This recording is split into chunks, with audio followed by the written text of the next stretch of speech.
This is our video for our Lesson 16 vocabulary words.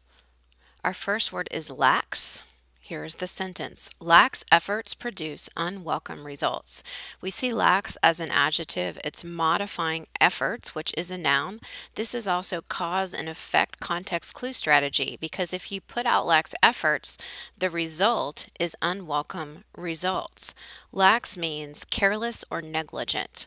Synonyms would be slack or neglectful. The opposite would be careful or meticulous. Here's a picture to help you remember what lax means. Obviously, 1 plus 1 is not equal to 3. This is a careless mistake with math. A lot of times you guys in my class will make lax mistakes with your punctuation or capitalization, forgetting periods, forgetting capital letters. It's just really being thoughtless about what you're doing. Our next word is impermeable. You might need to focus on this for spelling. As a master of disguise, the spy had yet to discover a nation with an impermeable border. So again, we have another adjective. It's describing the type of border. In this case, we have a spy. He's trying to get into another country, and he is able to get in. So the border is not impermeable. If something is impermeable, passage is not permitted, and so he's able to get through because the country hasn't done a good job protecting their borders. A lot of times impermeable has to do with fluids though, especially of fluids. Synonym would be impenetrable, impervious, a previous vocabulary word. When you don't let things bother you, you don't let things get into you and cause you to be upset or worried. The opposite would be permeable.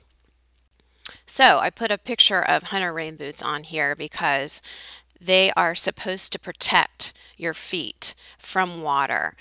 They are impermeable. When you're walking through puddles, when it's raining, the water is not supposed to be able to penetrate or get into your skin because those boots protect you. Our next word is aphorism. Benjamin Franklin coined such wise aphorisms as eat to live, not live to eat, and in this world nothing can be certain but death and taxes. So aphorism is a noun, and there are examples of aphorisms in this sentence, 2 of them. And so our definition is a concise statement of a truth or principle. It's like a wise or witty saying. Synonyms would be adage, maxim, or saying. Next year in American Lit, you guys will study Ben Franklin and more of his aphorisms. Here are 2 more examples of aphorisms that I'm sure you guys have probably heard. No pain, no gain, meaning you have to work hard to succeed, especially in sports. Better safe than sorry would be another popular aphorism in American culture. Our next word is affliction. Hopefully you know what this means already. Sometimes you are the major affliction of my life, said Harold's angry mother. Well, hopefully she doesn't really mean that. But if something is an affliction, it's anything that causes you great suffering. Okay, so it's a noun. Synonyms would be difficulty, pain, or burden. A lot of times these things are physical, but not necessarily all of the time. Maybe a person is having financial trouble. That would be an affliction. Maybe you're having trouble in a certain class in school. That could be an affliction as well. The opposite would be relief or aid. So I put a picture here of a woman with a tear running down her face because she is suffering from some type of affliction. Afflictions can be emotional and spiritual as well, just anything that you're going through that's causing you suffering. Our next word is deleted. Again, hopefully you know what this means as well. Pretty easy word. And this is kind of a sarcastic context here. Chantel deleted, so she's doing something, it's a verb, her annoying boyfriend from her life. So if you delete something, you take it out, you remove. Typically we talk about this in writing papers. In fact, sometimes when I'm marking papers on Turnitin, one of the comments I can make is delete because maybe there's a word or a sentence that shouldn't be there. Synonym would be erase or cancel. The opposite would be include or add. So the picture I put on here is an icon that sometimes you'll see on word processing devices, or like I'll have on my email this icon of a trash can because I want to put those junk emails that my inbox is constantly being flooded within the trash can. I want to delete them from my inbox.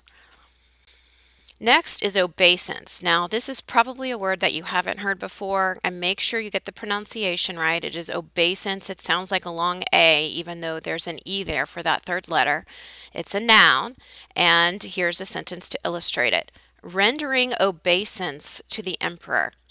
The samurai bowed low to the ground. So, if you render obeisance to someone, you are bowing to them, and you're showing them deep respect. So here's a picture.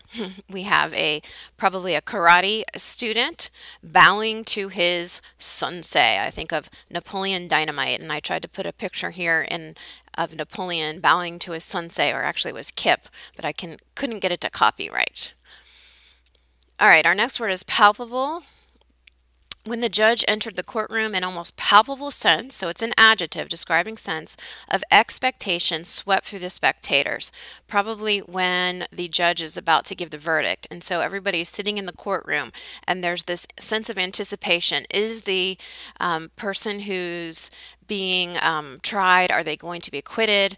Are they going to be found guilty? Everybody's kind of on the edge of their seats.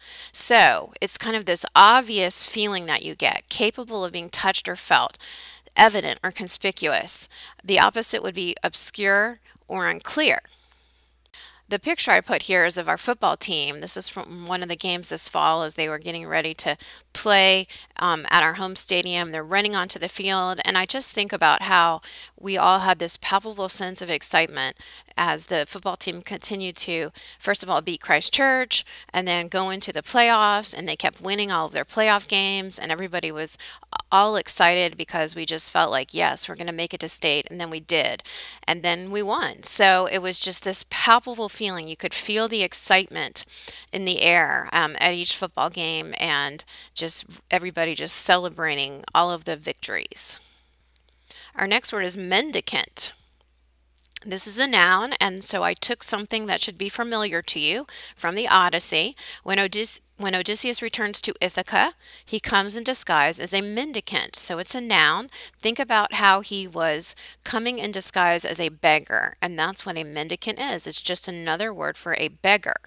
Remember, he wanted to test the loyalty of his servants and his family. He didn't just want to say, hey guys, I'm home. He needed to make a plan, and Athena helped him with this, putting him in disguise. So here's a picture from a movie version of Odysseus. I showed this to some classes. This is at the end when he is doing that test that Penelope had set up for the suitors, where you had to string the bow and then shoot it through the handles of those 12 axes lined up in a row. So this is Odysseus as the mendicant, as the beggar, successfully completing her challenge. Next is paean. That's how you pronounce it. I know it's kind of a funny sounding word. Here's a sentence. Norman Rockwell's magazine illustrations are regarded as heartwarming paeans to a patriotic America. Norman Rockwell was painting during the 1940s, during World War II, and a lot of his paintings became very famous. You would probably recognize them even if you didn't know that he was the illustrator. But through those paintings, what he was doing was showing praise to America. So a paean is a fervent expression or song. So think of also hymns. Praise songs that we might sing in chapel would be paeans to God of joy or praise. You are showing acclaim. You are showing tribute to something that's important to you. So here's a picture of Rosie the Riveter. She became a popular icon during World War II because as the men were over in Europe or in the Pacific fighting for us, a lot of women had to do the jobs that the men couldn't do. They had to pick up the slack and work in factories and produce the parts and the airplanes and such that were needed for victory. And my grandmother actually worked in a factory in Baltimore during World War II.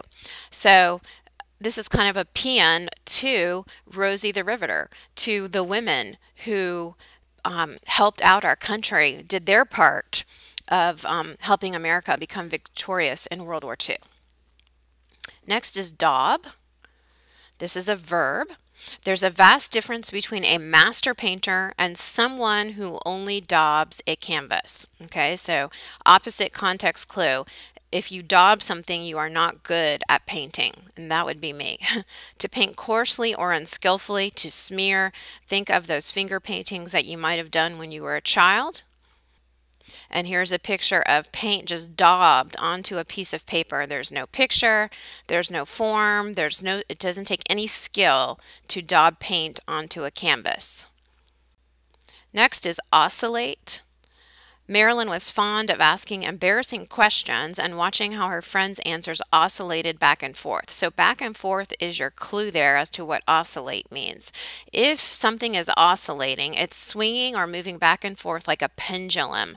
So because she's asking them these embarrassing questions, they keep changing their mind. They're not sure how to answer her.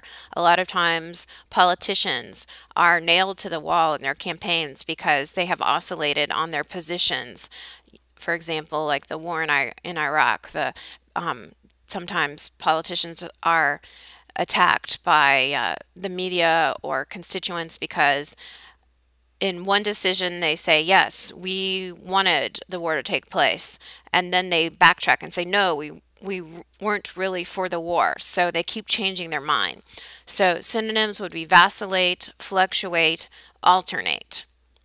So I have a picture of somebody or some people on swing sets to kind of help you remember oscillate. You're going back and forth. You're going up and down. Your ideas, your emotions maybe are sometimes oscillating. You're happy one minute, you're sad the next. Next is cache. And here we're not talking about money. In computer science, a cache stores important data that can be easily accessed whenever needed. So cache is a noun, and it's a concealed store of goods or valuables. Synonym is hoard or reserve. So we have a cache on our computer, which people can investigate and find what we've been doing on the computer. Sometimes you clear your cache or clear your history. Cache can also be used, as it says here, for goods or valuables.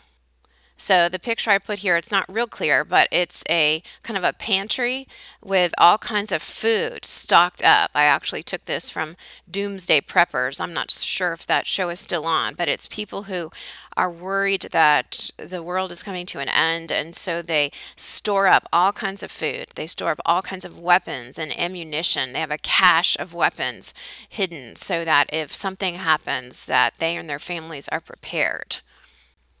Next is imperturbable. Grenades were exploding around him, but Sergeant Basilone remained imperturbable during the furious assault on his position. If you are in the military, you need to be imperturbable, because if you are easily excited, which would be the opposite of this, then you would not be able to accomplish the mission that you have been given. So soldiers need to be not easily excited because they are going to be under pressure, and they have to be able to maintain that calm presence. Synonyms for imperturbable are collected, also unflustered. Okay, I kind of think of Odysseus again. Even though he is surrounded by these haughty suitors, the beggar, and one of them even throws a stool at him, he does not get excited. He remains cool and calm and collected. So this is kind of a funny picture, but imperturbable kind of reminds me of cats. We've got this cat looking in the mirror, and the cat pictures itself as a lion. Cats are not typically easily excited. They remain cool and calm under pressure, whereas a lot of times dogs, especially mine, we just walk down the hallway and she barks because she thinks somebody's coming in. She is not imperturbable like cats typically are. Our next word is oust. This is a verb. The American Revolution ousted the English, kicked the English out of our country, and secured liberty for the new country. So if you oust someone or something, you're driving them out. You're expelling them. You're depriving them. You are ejecting them. There's actually a air freshener called Oust. Maybe you even have it at your house. You spray Oust to drive out the bad odors. And so here's a picture of some soldiers. You know, they're wanting to oust the enemy out of their territory, oust the enemy out of their country. Next is admonish, another verb. The prosecutor admonished the witness for refusing to testify against the defendant. So obviously the prosecutor is not happy, and so they are warning this witness. They are cautioning them, telling them you need to testify. You're not making the right decision. So synonyms would be advise, notify, or warn. Here's a picture. Just think of that caution tape. Something must be wrong with this escalator, and so they're trying to prevent people in the mall from going up it, because if they do, they could get hurt. Think about caution tape at crime scenes that police officers set up. A lot of times people think admonish is a negative thing, but don't confuse it with berate. If you berate someone, you're really in their face and it's really more of an anger thing. Admonish, though, you want them to be careful. You're just cautioning them. You're warning them. You know, scripture talks about how we need to admonish each other, caution each other to get on the right track. So these are our words for lesson 16. Do not forget to put your honor pledge on exercise 1.